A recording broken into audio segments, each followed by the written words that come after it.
ಜೀವನದಲ್ಲಿ ಸೋಂಬೇರಿ ವ್ಯಕ್ತಿ ಯಾವತ್ತಿಗೂ ಕೂಡ ಸಫಲನಾಗುವುದೇ ಇಲ್ಲ. ಯಾರಿಗೆ ಜೀವನದಲ್ಲಿ ಆರಾಮದಾಯಕವಾಗಿ ಇರುವುದಕ್ಕೆ ಇಷ್ಟ ಇರುತ್ತದೆಯೋ ಅವನಿಗೆ ಶ್ರಮ ಪಡುವುದು ಇಷ್ಟ ಇರುವುದಿಲ್ಲ. ಇಲ್ಲದಿದ್ದರೆ ಅವನು ಹೇಗೆ ಸಫಲನಾಗುತ್ತಾನೆ ಹೇಳಿ? ಅದಕ್ಕೆ ನೀವೇನಾದರೂ ಕೆಲಸ ಮಾಡಬೇಕು ಅಂತ ಇದ್ದರೆ ಈ ಕ್ಷಣದಿಂದಲೇ ಸೋಂಬೇರಿತನವನ್ನು ತ್ಯಾಗ ಮಾಡಬೇಕಾಗಿರುವುದು ಒಳ್ಳೆಯದು.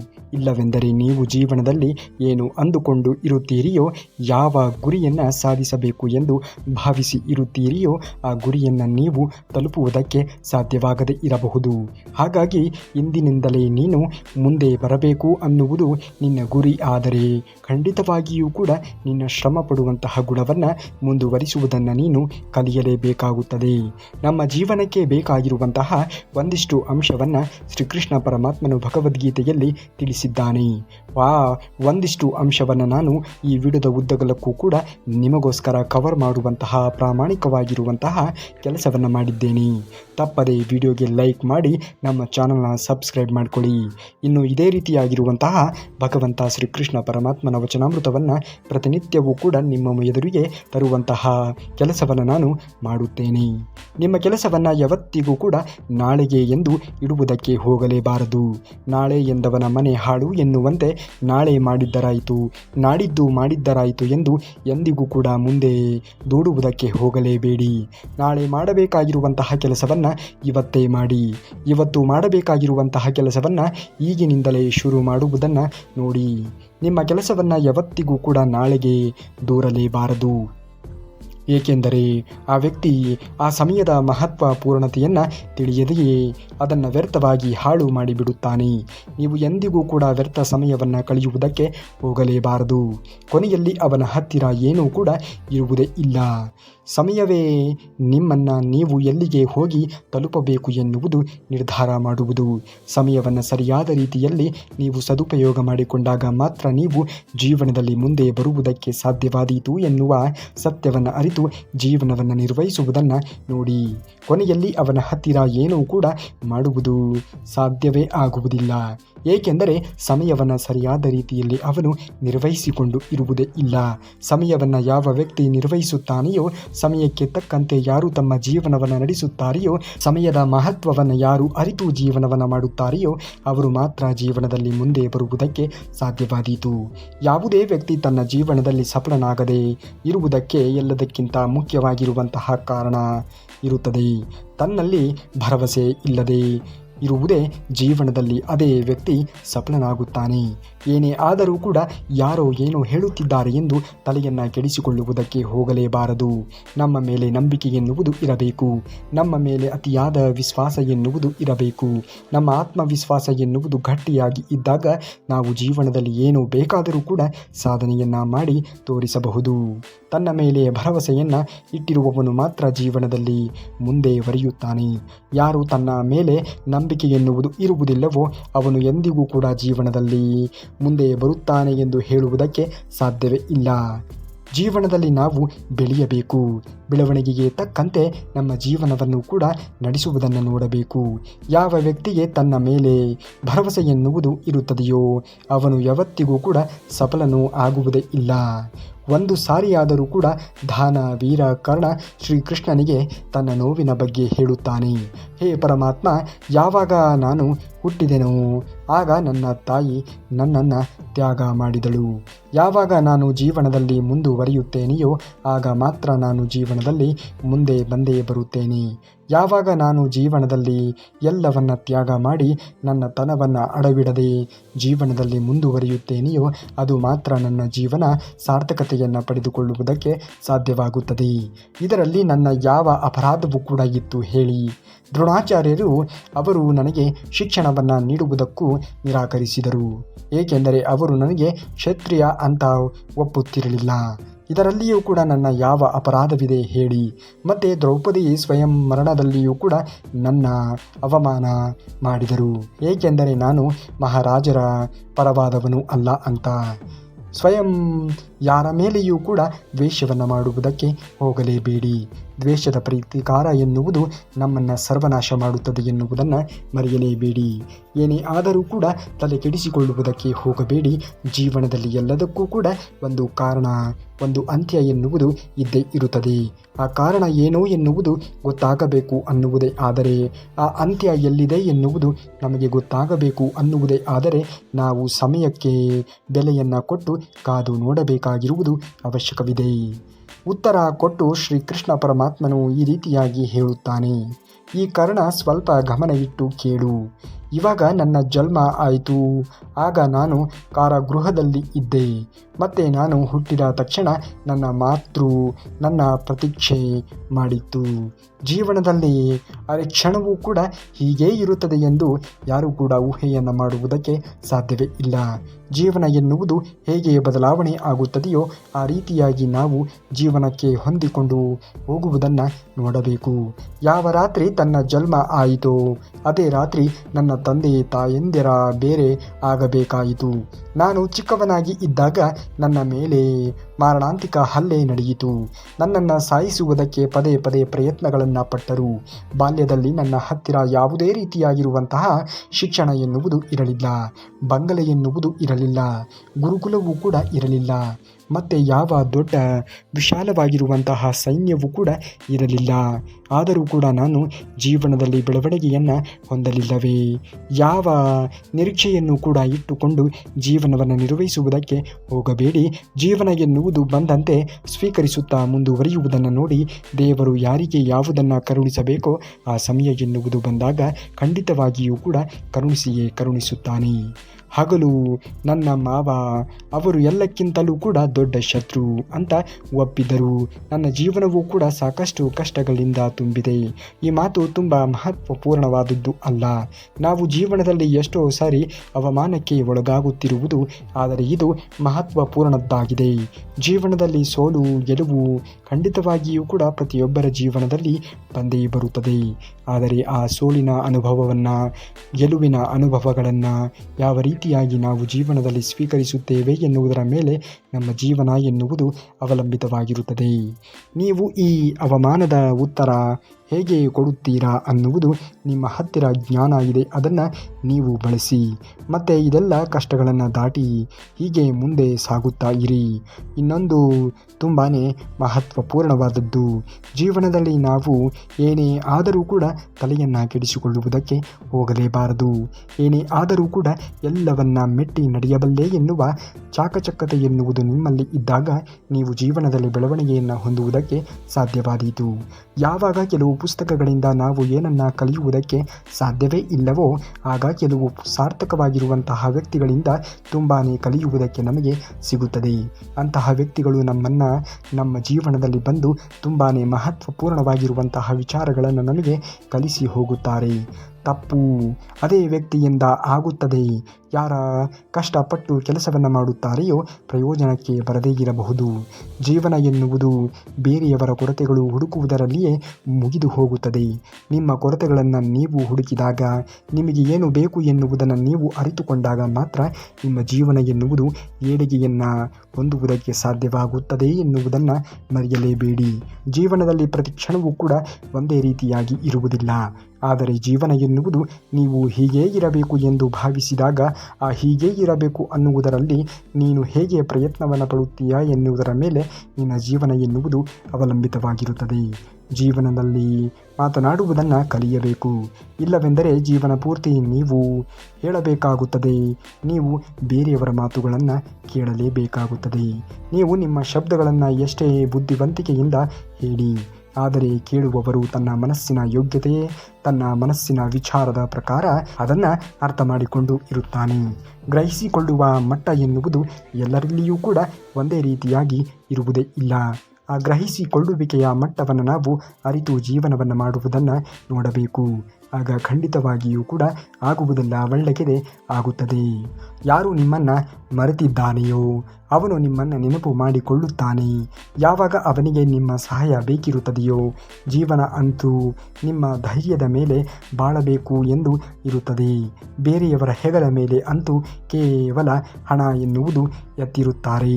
ಯಾರು ನಿಮ್ಮ ಸ್ನೇಹಿತರು, ಯಾರು ನಿಮ್ಮ ಶತ್ರುಗಳು ಎನ್ನುವುದು ಈ ಜಗತ್ತಿನಲ್ಲಿ ಯಾರೂ ಕೂಡ ಇರುವುದಿಲ್ಲ. ನಾವು ಯಾವ ರೀತಿಯಾಗಿ ವರ್ತನೆಗಳನ್ನು ತೋರುತ್ತೇವೆ ಎನ್ನುವುದರ ಮೇಲೆ ವ್ಯಕ್ತಿ ನಮಗೆ ಶತ್ರುವಾಗುತ್ತಾನೆಯೋ ಅಥವಾ ಮಿತ್ರನಾಗುತ್ತಾನೆಯೋ ಎನ್ನುವುದು ಅವಲಂಬಿತವಾಗಿರುತ್ತದೆ. ಆದರೆ ಒಂದನ್ನು ಚೆನ್ನಾಗಿ ನೆನಪಿನಲ್ಲಿ ಇಟ್ಟುಕೊಳ್ಳಿ, ನೀವು ಒಳ್ಳೆಯ ವ್ಯಕ್ತಿ ಆಗಿರಬಹುದು, ಆದರೆ ನಿಮಗೆ ಪದೇ ಪದೇ ಕಷ್ಟಗಳು, ದುಃಖಗಳು, ನೋವುಗಳು ಬರುತ್ತಿದೆ ಎಂದು ಎಂದಿಗೂ ಕೂಡ ನೀವು ಹತಾಶೆಗೆ ಒಳಗಾಗಲೇಬಾರದು.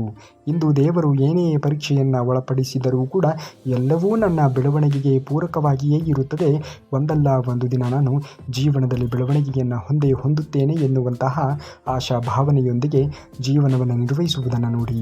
ನಮ್ಮ ವ್ಯವಹಾರ ಮತ್ತು ನಮ್ಮ ಶಬ್ದಗಳೇ ಜನರನ್ನು ಸ್ನೇಹಿತರು ಮತ್ತು ಶತ್ರುಗಳನ್ನಾಗಿ ಮಾಡುತ್ತವೆ. ಯಾವ ವ್ಯಕ್ತಿ ಎಲ್ಲ ಸಮಯ ದುಃಖದಿಂದ ಅಳುತ್ತಾ ಇರುತ್ತಾನೆಯೋ ಅವನು ಬಾಗಿಲಲ್ಲಿ ನಿಂತಿರುವ ಸುಖ ಹೊರಗಡೆಯಿಂದಾನೇ ಹೊರಟು ಹೋಗುತ್ತದೆ. ಜೀವನದಲ್ಲಿ ನಾವು ಯಾವುದೇ ಕಾರಣಕ್ಕೂ ಕೂಡ ದುಃಖ ಬಂದಿದೆ, ನೋವು ಬಂದಿದೆ, ಸಮಸ್ಯೆಗಳು ಎದುರಾಗಿದೆ ಎಂದು ಎಂದಿಗೂ ಕೂಡ ನಾವು ಹೆದರುವುದಕ್ಕೆ ಹೋಗಲೇಬಾರದು. ಏನೇ ಆದರೂ ಕೂಡ ಎಲ್ಲವೂ ಒಳ್ಳೆಯದಕ್ಕೆ ಎಂದು ಪರಿಭಾವಿಸುವುದನ್ನು ನೋಡಬೇಕು. ಯಾರ ಹತ್ತಿರ ವಿಶ್ವಾಸ ಎನ್ನುವುದು ಇರುತ್ತದೆಯೋ ಅವನು ಜೀವನದ ಎಲ್ಲ ಪರೀಕ್ಷೆಗಳಲ್ಲಿಯೂ ಕೂಡ ಉತ್ತೀರ್ಣನಾಗಿರುತ್ತಾನೆ.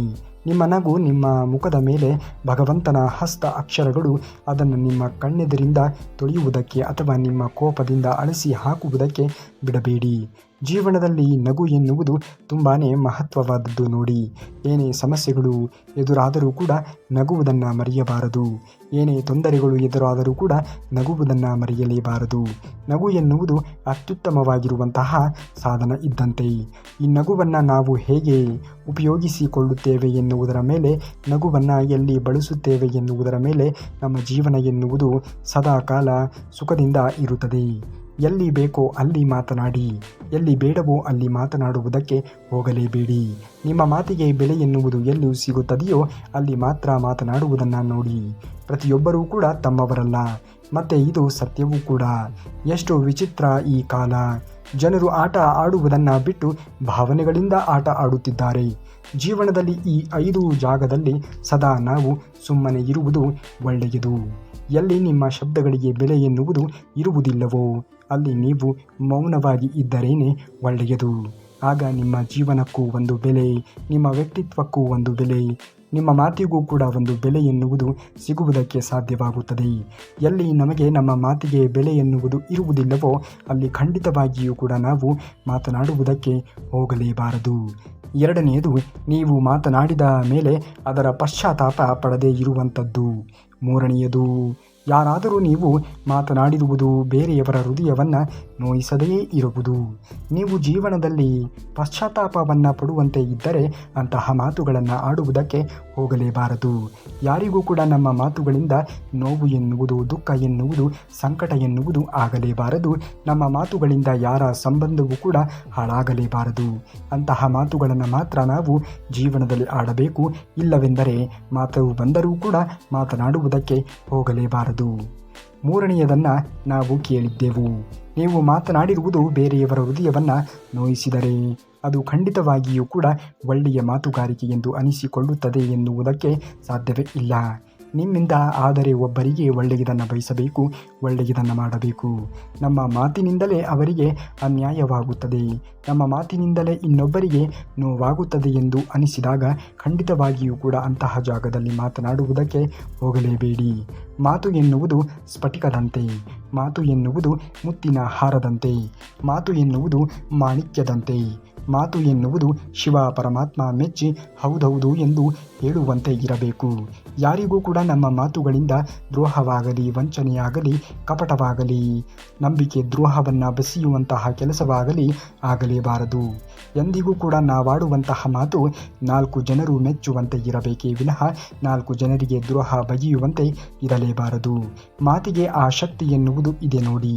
ಏಕೆಂದರೆ ಮಾತು ಎನ್ನುವುದು ತುಂಬಾ ಮಹತ್ವವಾದದ್ದು. ಒಂದು ಮನೆಯನ್ನು ಒಡೆಯಬಲ್ಲದು ಅದೇ ಮಾತು, ಅದೇ ಮಾತು ಒಂದು ಸಂಬಂಧವನ್ನು ಕೂಡಿಸಬಲ್ಲದು, ಅದೇ ಮಾತು ಒಂದು ಸಂಬಂಧವನ್ನು ಕೂಡಿಸಬಲ್ಲದು. ಏನೇ ಆದರೂ ಕೂಡ ಮಾತಿಗೆ ತುಂಬಾ ಮಹತ್ವ ಎನ್ನುವುದು ಇದೆ. ಹಾಗಾಗಿಯೇ ಹಿರಿಯರು ಹೇಳಿರುವುದು, ಮಾತು ಬಲ್ಲವನಿಗೆ ಜಗಳವಿಲ್ಲ, ಊಟ ಬಲ್ಲವನಿಗೆ ರೋಗವಿಲ್ಲ ಎಂದು. ಮಾತು ಎಲ್ಲಿ ಆಡಬೇಕು ಎಲ್ಲಿ ಆಡಬಾರದು ಎನ್ನುವುದನ್ನು ಅರಿತು ಜೀವನವನ್ನು ಮಾಡುವುದನ್ನು ನೋಡಿ. ಇನ್ನು 4ನೆಯದು, ಕೋಪದಲ್ಲಿ ಇದ್ದಾಗ ಎಂದಿಗೂ ಕೂಡ ನಾವು ಮಾತನಾಡುವುದಕ್ಕೆ ಹೋಗಲೇಬಾರದು. ಕೋಪ ಎನ್ನುವುದು ಜೀವನದಲ್ಲಿ ಎಲ್ಲರಿಗೂ ಕೂಡ ಬರುತ್ತದೆ. ಆದರೆ ನಾವು ಜೀವನದಲ್ಲಿ ಕೋಪವನ್ನು ಹೇಗೆ ಮೆಟ್ಟಿ ನಡೆಯುತ್ತೇವೆ ಎನ್ನುವುದರ ಮೇಲೆ ನಮ್ಮ ಜೀವನ ಮುಂದೆ ಬರುವಂತಹ ದಿನಗಳು ಅವಲಂಬಿತವಾಗಿರುತ್ತದೆ.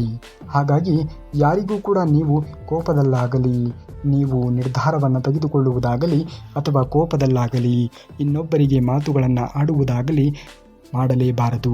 ಕೋಪದಲ್ಲಿ ನಾವಾಡಿರುವಂತಹ ಮಾತು ಎಂತಹದ್ದು ಎನ್ನುವ ಅರಿವು ನಮಗೆ ಇರದೇ ಇರಬಹುದು. ಆದರೆ ಖಂಡಿತವಾಗಿಯೂ ಕೂಡ ನಾವಾಡಿರುವಂತಹ ಮಾತಿನಿಂದ ಇನ್ನೊಬ್ಬರಿಗೆ ನೋವು ಎನ್ನುವುದು ಖಂಡಿತವಾಗಿಯೂ ಕೂಡ ಹಾಗೆ ಆಗುತ್ತದೆ. ಹಾಗಾಗಿ ಕೋಪವನ್ನು ಎಲ್ಲಿ ಹೇಗೆ ಬಳಸಬೇಕು ಎನ್ನುವುದನ್ನು ಅರಿಯಲೇಬೇಕು. ಇನ್ನು 5ನೆಯದು, ಎಲ್ಲಿ ನಿಮ್ಮ ಬುದ್ಧಿವಂತಿಕೆ ಅನುಸಾರ ಯಾರು ಕೇಳುವುದು ಕೂಡ ಇಲ್ಲ, ಆಗ ನಿಮಗೂ ಕೂಡ ಕಷ್ಟವಾಗುತ್ತದೆ. ಆದರೆ ಆಗ ಅರ್ಥ ಮಾಡಿಕೊಳ್ಳಬೇಕು, ನಿಮ್ಮ ಆತ್ಮದಲ್ಲಿಯೂ ಕೂಡ ಪರಮಾತ್ಮ ಎನ್ನುವನು ನೆಲೆಸಿದ್ದಾನೆ ಅಂತ. ಕೇವಲ ನೆಮ್ಮದಿ ಹುಡುಕಿ ಅವಶ್ಯಕತೆಗೆ ಎಂದಿಗೂ ಕೂಡ ಪೂರ್ತಿ ಆಗುವುದೇ ಇಲ್ಲ. ಜೀವನದಲ್ಲಿ ನಾವು ಎಲ್ಲವನ್ನ ಅನುಭವಿಸುತ್ತಾ ಮುಂದುವರಿಯುವುದನ್ನು ನೋಡಬೇಕು. ಕೇವಲ ಸುಖವನ್ನೇ ಬಯಸುವುದಾದರೆ ಅದು ಎಂದಿಗೂ ಕೂಡ ಸಾಧ್ಯವೇ ಇಲ್ಲ. ಕೇವಲ ದುಃಖವನ್ನೇ ಬಯಸುವುದಾದರೆ ಅದು ಕೂಡ ಎಂದಿಗೂ ಸಾಧ್ಯವೇ ಇಲ್ಲ. ಸುಖ ದುಃಖ ಏನೇ ಕೊಟ್ಟರೂ ಕೂಡ ದೇವರು ಎಲ್ಲವನ್ನ ಸಮಾನವೊಂದು ಮನಸ್ಥಿತಿಯಿಂದ ಮುಂದುವರಿಸಿಕೊಂಡು ಹೋಗುವುದನ್ನು ನೋಡಬೇಕು. ಅಂದಾಗ ಮಾತ್ರ ನಾವು ಬದುಕಿನಲ್ಲಿ ಮುಂದೆ ಬರುತ್ತೇವೆ ಎಂದು ಹೇಳುವುದಕ್ಕೆ ಸಾಧ್ಯವಾದೀತು. ಜೀವನದಲ್ಲಿ ಎಲ್ಲ ಜಗಳ ಆಸೆಗಳದ್ದು. ಅಲ್ಲಿ ಯಾರಿಗೂ ಕೂಡ ದುಃಖನೂ ಬೇಡ, ಮತ್ತು ಯಾರಿಗೂ ಕೂಡ ಕಡಿಮೆನೂ ಕೂಡ ಬೇಡ. ಯಾರ ಉದ್ದೇಶ ಸದಾ ಸ್ಪಷ್ಟವಾಗಿ ಇರುತ್ತದೆಯೋ ಸಾಕಷ್ಟು ಜನ ಅವರದ್ದೇ ವಿರುದ್ಧವಾಗಿ ಇರುತ್ತಾರೆ. ಏಕೆಂದರೆ ಇಲ್ಲಿ ಸ್ಪಷ್ಟವಾಗಿರುವಂತಹ ಉತ್ತರವನ್ನು, ಸರಿಯಾದ ಉತ್ತರವನ್ನು ಆಗಲಿ ಅಥವಾ ನಿಜವನ್ನು ಹೇಳುವವರಿಗೆ ಇಲ್ಲಿ ಬೆಲೆ ಎನ್ನುವುದು ಕೊಂಚ ಕಡಿಮೆಯೇ. ಏಕೆಂದರೆ ಇಲ್ಲಿ ಕಪಟತನವಾಗಲಿ, ಮೋಸವಾಗಲಿ, ನಂಬಿಕೆ ದ್ರೋಹವಾಗಲಿ ಬೆಸೆಯುವಂತಹ ಜನರಿಗೆ ಒಳ್ಳೆಯವರು ಎಂದು ಭಾವಿಸಿ ಇರುತ್ತಾರೆ. ಯಾರು ಒಳ್ಳೆಯವರು ಯಾರು ಕೆಟ್ಟವರು ಎನ್ನುವಂತಹ ಸಾಮಾನ್ಯ ಪ್ರಜ್ಞೆಯನ್ನು ಬೆಳೆಸಿಕೊಳ್ಳುವುದರಲ್ಲಿಯೇ ಅರ್ಧ ಜೀವನವನ್ನು ಜನರು ಕಳೆದು ಹೋಗಿರುತ್ತಾರೆ. ಯಾರು ನಮ್ಮಿಂದ ಬೆಸೆದುಕೊಂಡು ಸಾಕಾಗಿ ಇರುತ್ತಾರೆಯೋ ಅವರನ್ನು ಬಿಟ್ಟು ಬಿಡಿ. ಏಕೆಂದರೆ ಒಬ್ಬರಿಗೆ ಭಾರವಾಗಿ ಇರುವುದಕ್ಕಿಂತ ನೆನಪಾಗಿ ಇರುವುದೇ ಒಳ್ಳೆಯದು. ಸುಳ್ಳಿನ ಕೊಂಡಾಟಿಕೆ ತುಂಬ ದಿನದವರೆಗೆ ಇರುವುದಿಲ್ಲ. ಸತ್ಯ ಒಂದೇ ಕೊನೆಯ ತನಕ. ಜೀವನದಲ್ಲಿ ಪ್ರತಿಯೊಂದು ಅವಕಾಶದ ಲಾಭಗಳನ್ನು ಪಡೆಯಿರಿ. ಆದರೆ ಬೇರೆಯವರು ಒತ್ತಾಯದ ಸಂದರ್ಭಗಳನ್ನು ಬಿಟ್ಟು ಜೀವನದಲ್ಲಿ ಮುಂದುವರಿಯುವುದನ್ನು ನೋಡಿ ಖಂಡಿತವಾಗಿಯೂ ಕೂಡ ಆಗುವುದೆಲ್ಲ ಒಳ್ಳೆಯದೇ ಆಗುತ್ತದೆ. ನೀವು ಯಾರ ಋಣದಲ್ಲಿಯೂ ಕೂಡ ಇರುವುದಕ್ಕೆ ಹೋಗಲೇಬಾರದು. ನಿಮ್ಮಿಂದ ಆದರೆ ಒಬ್ಬರಿಗೆ ಒಳ್ಳೆಯದನ್ನು ಮಾಡಿ, ಒಬ್ಬರಿಗೆ ಒಳ್ಳೆಯದನ್ನು ಬಯಸಿ. ನೀವು ಅದನ್ನು ಹೊರತುಪಡಿಸಿ ಯಾರಿಗೂ ಕೂಡ ಕೆಟ್ಟದ್ದನ್ನು ಮಾಡಬೇಡಿ. ಯಾರಿಗೂ ಕೂಡ ಕೆಟ್ಟದ್ದನ್ನು ಬಯಸುವುದಕ್ಕೆ ಹೋಗಲೇಬೇಡಿ. ಏಕೆಂದರೆ ನಾವು ಯಾರಿಗೆ ಏನನ್ನು ಬಯಸುತ್ತೇವೆಯೋ ದೇವರು ಹಾಗೇ ಬಯಸುವಂಥವರನ್ನು ಜೀವನದಲ್ಲಿ ಸೃಷ್ಟಿ ಮಾಡಿ ಇರುತ್ತಾನೆ. ಜೀವನ ಎನ್ನುವುದು ಒಂದು ರೀತಿಯ ಅವಕಾಶಗಳನ್ನು ಸೃಷ್ಟಿ ಮಾಡಿಕೊಡುತ್ತದೆ. ಆದರೆ ಆ ಅವಕಾಶಗಳನ್ನು ನಾವು ಯಾವ ರೀತಿಯಾಗಿ ಬಳಸಿಕೊಳ್ಳುತ್ತೇವೆ ಎನ್ನುವುದರ ಮೇಲೆ ನಮ್ಮ ಮುಂದೆ ಬರುವಂತಹ ಜೀವನಗಳು ಅವಲಂಬಿತವಾಗಿ ಇರುತ್ತದೆ. ಸ್ವಾರ್ಥ ಎನ್ನುವುದು ಇರಲೇಬಾರದು. ನಿಮ್ಮಿಂದ ಆದರೆ ಹಂಚಿಕೊಂಡು ತಿನ್ನಿ. ಅದನ್ನು ಬಿಟ್ಟು ಸ್ವಾರ್ಥದಿಂದ ಎಲ್ಲವೂ ಕೂಡ ನನಗೇ ಬೇಕು ಎಂದು ಎಂದಿಗೂ ಕೂಡ ಅಂದುಕೊಳ್ಳುವುದಕ್ಕೆ ಹೋಗಲೇಬೇಡಿ. ಸ್ವಾರ್ಥದ ಜೀವನ ಎನ್ನುವುದು ಒಳ್ಳೆಯದಲ್ಲ. ಸ್ವಾರ್ಥ ಇರುವವರಿಗೆ ದೇವರು ಎಲ್ಲಿ ಯಾವುದನ್ನು ಕರುಣಿಸಬೇಕೋ ಅದನ್ನೇ ಕರುಣಿಸುತ್ತಾನೆ ಎನ್ನುವುದನ್ನು ಮರೆಯಬೇಡಿ. ಯಾರು ನಮ್ಮ ಭಾವನೆಗಳಿಗೆ ಮರ್ಯಾದೆಯನ್ನು ಕೊಡಲು ಅವರ ಹಿಂದೆ ಹುಚ್ಚರಾಗಿ ಹೋಗುತ್ತಾರೆಯೋ ಅವರು ಮೂರ್ಖರಾಗಿ ಹೋಗುತ್ತಾರೆ. ಗಾಳಿಗಳೇ ವಾತಾವರಣದಿಂದ ದಿಕ್ಕನ್ನು ಬದಲಾಯಿಸಬೇಕಾದರೆ ಅನಿವಾರ್ಯ. ಆಶೀರ್ವಾದಗಳು ಖಂಡಿತವಾಗಿಯೂ ಕೂಡ ಕಷ್ಟದ ಸಮಯದಲ್ಲಿ ನಮ್ಮನ್ನು ಬದಲಿಸುತ್ತದೆ. ಜೀವನದಲ್ಲಿ ಗುರು ಹಿರಿಯರ ಆಶೀರ್ವಾದವನ್ನು ಪಡೆಯಬೇಕಾಗಿರುವುದು ತುಂಬಾ ಮಹತ್ವವಾದದ್ದು. ನೋಡಿ, ಜೀವನ ಅನ್ನುವುದು ಅನಿರೀಕ್ಷಿತವಾದದ್ದು. ಈ ಅನಿರೀಕ್ಷಿತವಾಗಿರುವಂತಹ ಪಯಣದಲ್ಲಿ ಏನೇ ಬಂದರೂ ಕೂಡ ಎಲ್ಲವನ್ನ ನಿಭಾಯಿಸಿಕೊಂಡು ಹೋಗುವುದನ್ನು ನೋಡಬೇಕು. ಯಾವುದು ಹೃದಯದಲ್ಲಿ ಇರುತ್ತದೆಯೋ ಅದನ್ನು ಹೇಳುವ ಧೈರ್ಯ ಎನ್ನುವುದು ಇರಬೇಕು. ಇಡೀ ಯಾವುದೇ ಬೇರೆಯವರ ಹೃದಯದಲ್ಲಿ ಇದೆಯೋ ಅದನ್ನು ಅರ್ಥ ಮಾಡಿಕೊಳ್ಳುವಂತಹ ನೋಟ, ಇಡೀ ಸಂಬಂಧಗಳು ಯಾವತ್ತಿಗೂ ಕೂಡ ಮುರಿಯುವುದೇ ಇಲ್ಲ. ಜೀವನದಲ್ಲಿ ನಾವು ಸಂಬಂಧಗಳನ್ನು ಉಳಿಸಿಕೊಳ್ಳಬೇಕು ಅನ್ನುವುದೇ ಆದರೆ ನಾವು ಬೇರೆಯವರ ಅಥವಾ ನಮ್ಮ ಸಂಬಂಧಿಕರ ಹೃದಯದಲ್ಲಿ ಯಾವ ಅಂಶ ಅಡಗಿದೆ ಎನ್ನುವುದನ್ನು ತಿಳಿದುಕೊಂಡಾಗ ಮಾತ್ರ ಜೀವನದಲ್ಲಿ ನಾವು ಅಂತಹ ಸಂಬಂಧಗಳನ್ನು ಕಳೆದುಕೊಳ್ಳದೇ ಇರಬಹುದು.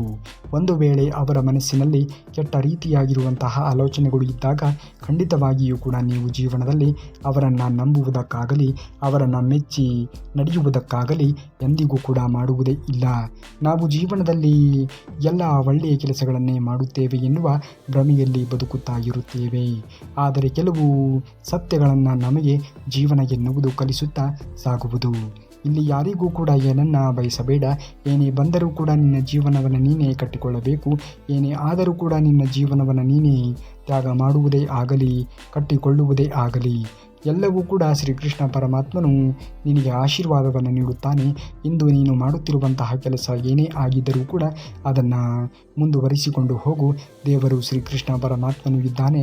ಅವನು ಖಂಡಿತವಾಗಿಯೂ ಕೂಡ ನಿಮ್ಮ ಎಲ್ಲ ಕನಸುಗಳನ್ನು ನೆರವೇರಿಸುವಂತಹ ಕೆಲಸವನ್ನು ಮಾಡೇ ಮಾಡುತ್ತಾನೆ. ಒಳ್ಳೆಯದಾಗಲಿ. ನೀವೇನಾದರೂ ಶ್ರೀಕೃಷ್ಣ ಪರಮಾತ್ಮನ ಭಕ್ತರೇ ಆಗಿದ್ದರೆ ತಪ್ಪದೆ ಈ ವಿಡಿಯೋಗೆ ಒಂದು ಲೈಕನ್ನು ಮಾಡಿ.